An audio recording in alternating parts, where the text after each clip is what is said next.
Hello, thanks for coming. I was in the basement and I found, yes, a TIMEX personal computer, the Sinclair 1000.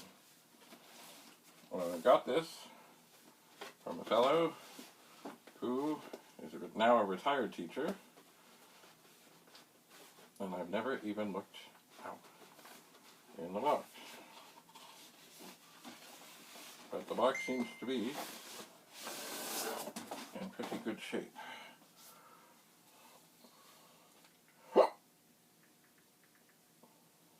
It does.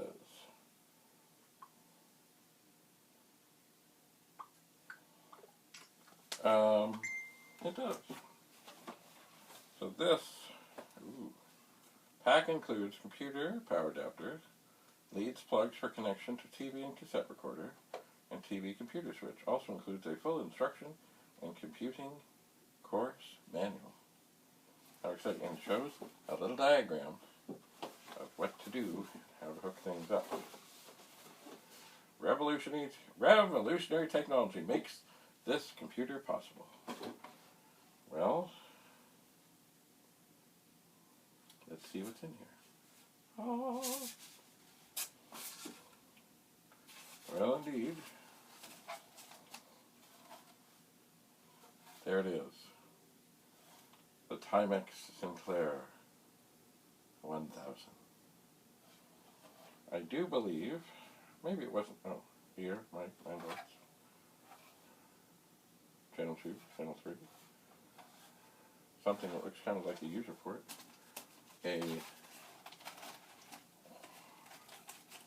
Stuck in there, a user manual, I'll leave it there. A power. It's funny how styrofoam can swallow things up. Anyway, not bad. Little schmutz on the cord. 9 volts. Output 9.75 volts DC. I'm imagining that if I pull this out again and I look and I plug, that this will fit. And it does. There's another cable.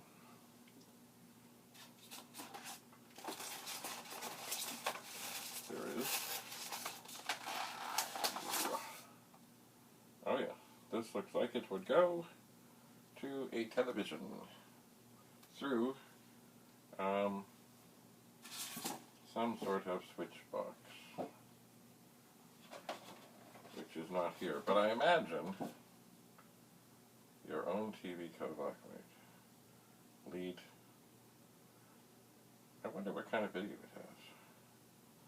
I suspect it's RF, and I suspect I got to find a TV to give this a try. I don't suspect this is composite video, because it says it should have a TV/computer switch. Anyway, I will have to go hunting for more things to go with this. It does look to be in good shape, but there's not much else I can do at this moment to test it. I can, of course, try to get the cables back in efficiently so that this might close nicely, which at the moment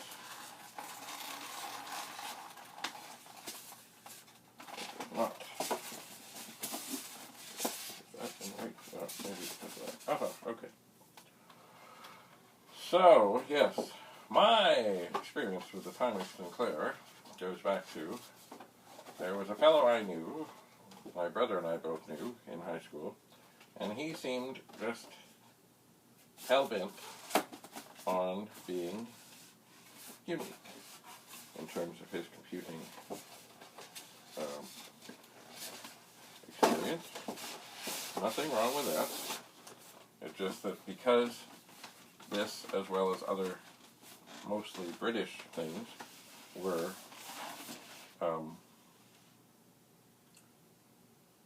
it's not that there weren't any around Toronto and Canada. It just, there weren't so many, and there wasn't such a great user base, and, you know. So he always seemed to go for these strange and unique things, which is not necessarily bad. But it really, you know, we couldn't really share much. We could, like, I remember he brought over, I think it was the white model. Maybe, I'm not sure what they called it. But it was a Sinclair something, but it wasn't the black model, it was the white model. And we hooked it up to a TV, and we tinkered with it, and it was like, oh, look at that, yeah, cool. But, you know, we were into the Commodore stuff, and he wasn't. And then finally, when he decided he should do something else, he got an Acorn Atom. So, which he always used to brag about how much RAM and how much ROM it had, which of course was irrelevant. The ROM especially, he really, I think it was like 32K of RAM, 30, you know, whatever, of ROM, and it was like, okay, but what can you do with it? How many friends do you have who have them? What do you have on it? What can you do? Anyway, each to his own. He was a nice fellow. I don't know where he is now. And so here we have a TIMEX Sinclair 1000. I'm not sure what else they came out with. Somewhere, I think I have some other things to go with this. And maybe over time, I will find them and see if I can find a way to hook it up and tinker with it and see what I can do. There's another fellow I know who I think he had something of this nature that he said at one point he might pass on to me. But I have not heard from him in a while, so I'll see about that. I will. Anyway, I guess the switch box, according to this, there should have been okay, there is the manual, there is the computer, there is the power supply, there's the cord that goes to a television, but there should have also been, as they say, lead and plugs for cassette recorder connection. Your own portable cassette recorder, useful, but not essential to store programs on ordinary cassettes. And it looks like it would have been two plugs, one wire, two plugs on the end, and I guess that's not in here. And it's funny, it doesn't lead and plugs for TV connections. It doesn't show a switch box, but in the description, but it does say and TV/computer switch. Maybe the one for the Commodore 64 would work. Maybe. I'm assuming there's an RF modulator in here. It's funny, I seem to remember these things had so little RAM and so little everything. But remember, these were cutting edge at the time. This is like nothing to be sneezed at. That when they loaded programs, they didn't have enough RAM to keep the screen going. So whatever was on the screen would go away while you were loading things. They would. Anyway, this, of course, is a work in progress. And because I don't think I have anything I can connect it to, I'm not going to do much else at the time. At this time, anyway. But I will set it aside carefully in its box.